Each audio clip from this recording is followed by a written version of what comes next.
ஊதுங்க.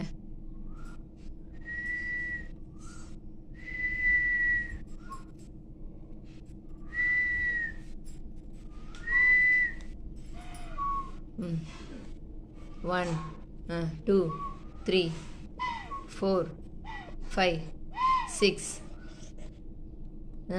7 8 9 10 11. இப்போ பேபி என்ன செஞ்சிட்ருக்காங்க அப்படின்னா, இவங்களுக்கு வந்து தெளிவான உச்சரிப்பு வரணுங்கிறதுக்காக இந்த மாதிரி ஒரு புல்லாங்குழல் கொடுத்துருக்கோம். அந்த புல்லாங்குழலை வந்து நம்ம நம்பர் சொல்ல சொல்ல அதை ப்ளோ பண்ணிகிட்டே வராங்க. இப்படி பண்ணுனா பேச்சு கொஞ்சம் தெளிவாக இல்லாத குழந்தைங்களுக்கு நல்ல பேச்சு, தெளிவான பேச்சு வந்து வரும். ட்ரை பண்ணுங்க again. Very good, very good, very good, very good. Again.